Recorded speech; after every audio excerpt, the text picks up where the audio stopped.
Hello, ako si Madam P at ito yung reading natin for Libra. Okay. Summarizing Venus, Jupiter, Libra. Take only what resonates. Wait lang guys. Medyo ayusin ko lang yung ano.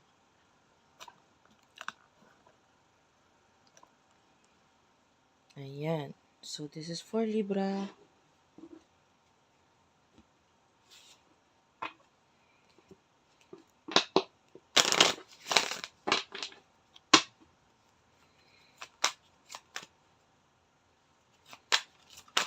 Main energy ni Libra. Pa-comment na lang dyan sa baba guys. Kahit po heart, smileys. Any comments, ma-appreciate ko yan. Family room and wealthy man. There's something here na nakikita natin na makakatulong sa'yo para malayo yung marating mo. Like maybe, can give you success. I don't know if this is a particular person or sa home mismo. Maybe may kailangan kang pinapagtuunan ng pansin yan. Kasi may something sa maybe sa home mo yung magbibigay ng success for you. Kailangan mo lang itong pagtuunan ng pansin. You know? And, yeah, big change ang idudulot nito sa'yo.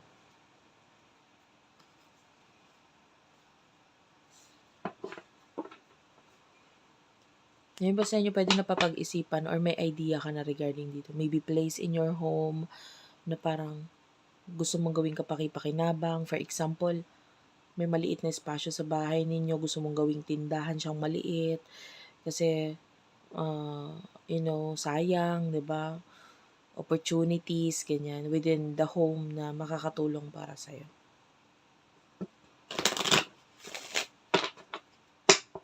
So, person na kakonect mo.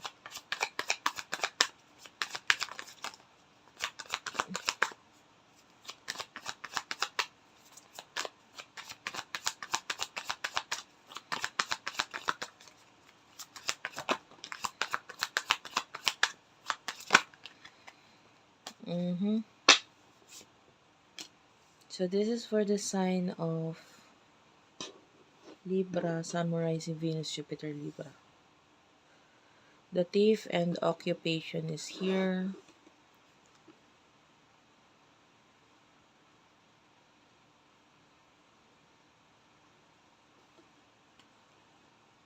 You do have your journey at the bottom of the deck.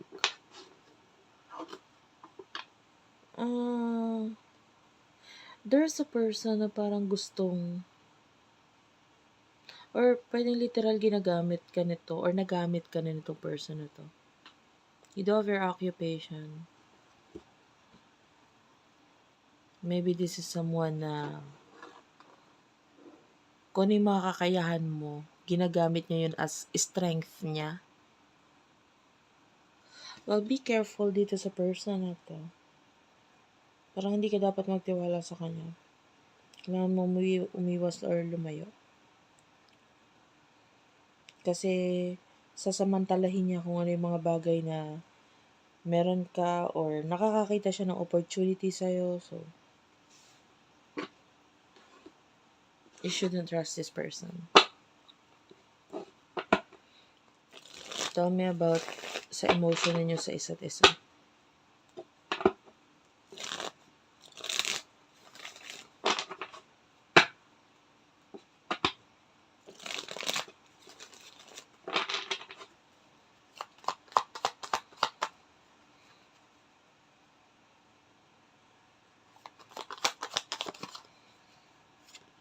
The High Priestess is here.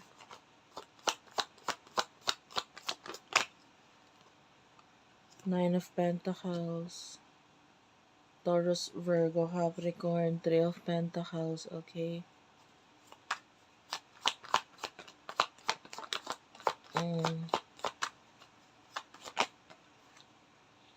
Yeah, you do have the Devil.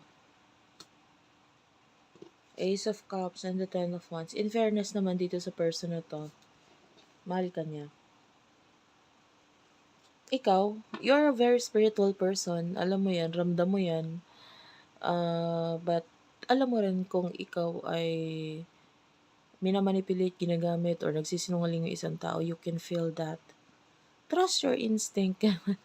It's about time na kailangan gamitin mo naman yung kakayahan mo na yun. Kasi ikaw yung kawawa eh. May mga bagay na mawawala sa'yo kapag hindi ka naniwala sa instinct mo, sa intuition mo.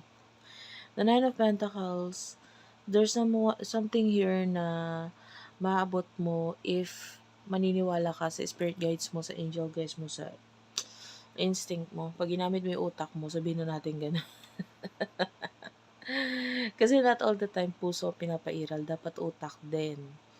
And with the Three of Pentacles, I feel like may mga something kang gustong, I mean, there's other options pagdating sa love. And kailangan i-open mo din yung options mo sa iba at huwag maging sarado ang isip mo na parang feeling mo ito yung person na iintindi o unawa. Kasi that could be part of manipulation eh. Yung parang may paparamdam or ipapakita niya sa'yo na siya lang yung makakaunawa sa'yo, makakaintindi sa'yo, magmamahal sa'yo. But at the end of the day, meron pang iba. Kaya lang, pinaparamdam niya lang na ganun para isipin mo na ako nga wala na akong choice. Siya lang talaga. And then, yun na yung way para ma-manipulate ka niya. The devil is here, so I can see a person who really wants you because kaya ka niya paikutin. In fairness naman nga, with the Ace of Cups, mahal ka naman niya. Kaya lang with the Ten of Wands, may mga masasayang na opportunity, may mga mawawala, may mga mag-i-end sa'yo na parang hindi mo gusto to mag-end but you have no choice but to go with the flow, i-accept yung ending, 'di ba? Na which is hindi siya okay para sa'yo. I can see suffer, ikaw yung magsasuffer or medyo mabigat, ikaw yung mahirapan, ikaw yung mabibigatan. So, kaya nga sabi ko na, kumbaga wag magmadali. So, what will happen in the near future for you?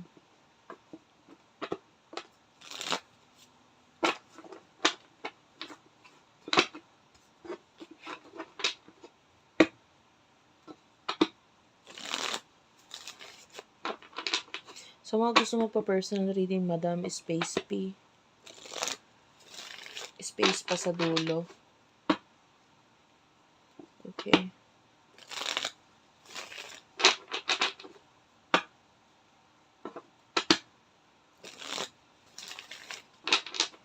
Okay. Yeah, dun sa amin sa Facebook page namin kayo pwede mag-inquire. Near future, 5 of Cups, okay. The 6 of Cups. The 6 of Pentacles.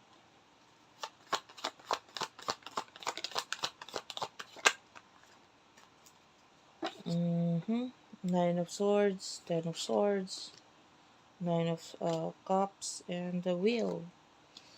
Bottom of the deck is the 5 of Swords. The Tower. The Death and Rebirth. Okay. Eto lang ha. To tell you what, you deserve more. You deserve the best. You are a Libra. Diba? Ganito kasi yan. With the 5 of Cups, I can see sadness, kalungkutan sa'yo in the future because might be ma-realize mo you have lose something. You will lose something very important para sa'yo.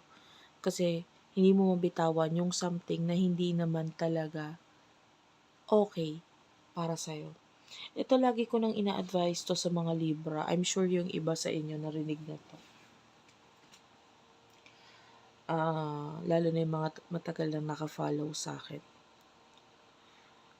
Yung iyong, anong tawag dito?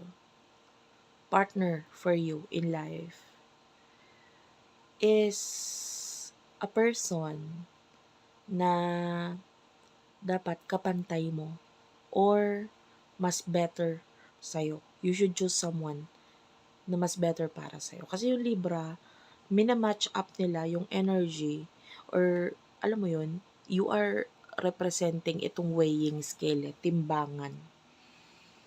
So, of course, yung timbangan na yan, halimbawa may yung person mo nandito sa isang parte ng timbangan and then ikaw nandito sa kabilang side, kailangan balance. So, kung ano yung energy nung other person na yon, ibabalance mo yon, papantayan mo yon. So, dapat ang pipili mong partner is either mas mataas sa'yo para ikaw ang papantay sa kanya, maiaangat ka din niya, or at least ka-level mo.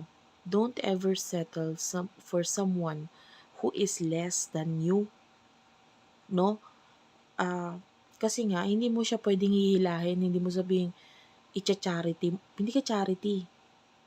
Lalo na kung yung person na yon nasa edad naman na siya, tapos sasabihin mo, tutulungan mo siya na i-build up yung sarili niya. Hindi. Kasi nasa edad na siya eh.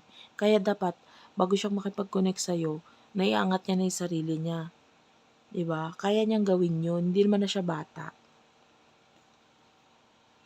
Don't believe in such telenovela or yan, usually yan sa mga series sa TikTok or sa Facebook. May mga nakikita ko dyan, mga reels na ang drama tinanggap niya yung person na yon, kahit pa yung person mahirap lang, kesyo may pangarap kasi yung person, so support sa pangarap, ayan, tapos maiaangat niya yung person na yon, parang ganun,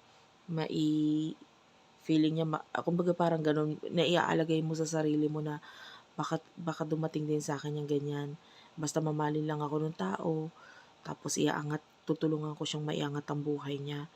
Hindi ganun. Why? Nabanggit ko kanina, you represents the weighing scale. Pag iangat mo siya, mabigat masyado. Kailangan stable na siya or at least ka-level mo na siya bago mo siya i-connect or bago ka makipag-connect sa tao kasi babagsak ka, mabibigatan ka. Tsaka at the same time, hindi lang yun doon. I've been studying astrology. Hindi lang ako nagre-read talaga pa ng astrology, but I'm planning to read astrology doon sa isang channel ko, Unicorn Princess Tarot. Medyo complicated lang sa time kasi of course may mga negosyo din po ako. So talagang medyo ang hirap ipasok ng ibang reading kahit gustuhin ko. Ngayon, I've been studying astrology. Part of dun sa astrology kasi is kung ano yung mga story na nangyari na sa past is possible mangyari ulit in the present and the future. No? Nagigets mo yon? So, eto, for example, in the past, parang nakakaranas ka na ikaw ay parang laging niloloko, present situation, pwedeng maulit, and in the future, ganun. Kaya masasabi mo, bakit ganun lagi ako niloloko? Diba? Bakit ganun lagi ako iniiwan? So, dito naman, sa kanya-kanyang buhay naman ng tao, pag yung tao, ganun na talaga, halimbawa, yung person na yun is pabigat or talagang bagsak ang buhay niya, and then the present, pwedeng mangyari yun, ayaw mo maging part nun, diba? Ayaw mo maging part ng ng pagkabagsak niya. And then in the future, possible mangyari yun. So sabi ko nga, kung dapat nagawa niyang iangat ang buhay niya, dapat noon pa. Hindi yung ikaw ang mag-aangat sa kanya. Okay? So sana malinaw tayo dito. Kasi nakakita tayo dito ng problema, pagsubok, stress sa'yo, sa part mo. And the Six of Pentacles, this is pagtulong kasi. As you can see this picture, look at the hand, tapos ikaw bigay ka ng bigay, hanggang maubos ka niyan. And you can see this woman here, dito sa picture na parang open hole lang or bukas lang itong pinaguhulugan ng tubig na parang sayang lang yung mga binibigay mo na effort. Masasayang eh. Diba? And the Nine of Swords, problema to, stress ito. Ten of Swords, may mga bagay na mag-i-end sa'yo na nakakapanghinayang. Malayo pa sana yung mararating mo, no? Kung hindi ka lang, ayoko sabihin yung term, baka masaktan yung iba. Kung ginamit mo lang ang utak mo, yun na lang. Ayan, thank you for watching guys. I love you all and bye-bye.